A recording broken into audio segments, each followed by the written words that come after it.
गडकरी साहेब, मी आपले मनापासून आभार मानते. थोडीशी दागदूग असते भाजपच्या कार्यक्रमासाठी सोलापुरात आजकाल यायच्या आधी, पण सर, हा नॅशनल हायवेचा कार्यक्रम आहे आणि हा कार्यक्रम आपण घेतलात.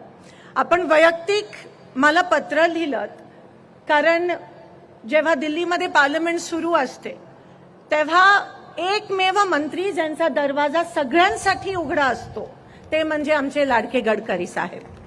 सर, आजच्या राजकीय पार्श्वभूमीत विरोधक म्हणजे वैयक्तिक दुश्मन जेव्हा समजलं जातं, तिथेच तुम्ही विरोधकांना सन्मानाची वागणूक देऊन, आदराची वागणूक देऊन आमची कामं मार्गी लावता.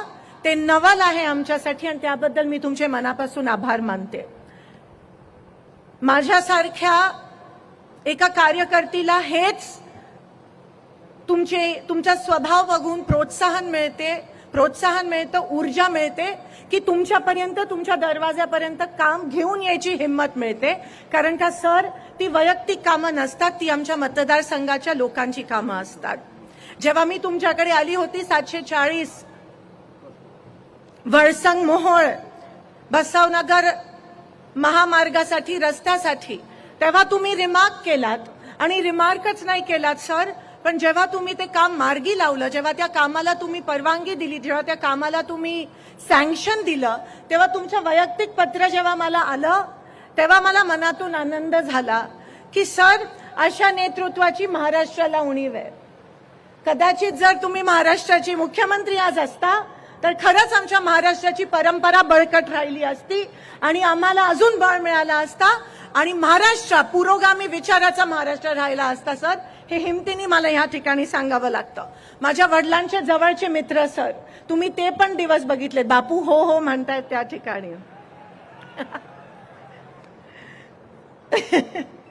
सर, ते दिवस तुम्ही बघितले, ते वेगळे होते. आणि पुन्हा एकदा मी स्वामी समर्थांच्या चरणी प्रार्थना करते की ते दिवस परत येऊ देत.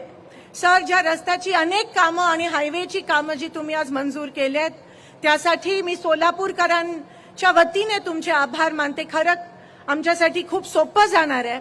हा रस्ता खास करून जो वळसंग मोहोळचा रस्ता आहे सर, सोलापूर शहरातून खूप जड वाहतुकी जातात आणि त्याच्यामुळे लहान लहान चिमुरडी मुलं त्याच्यामध्ये चिरडली जातात. आम्ही खूप वर्षापासून बायपास रस्त्याची मागणी करत होतो.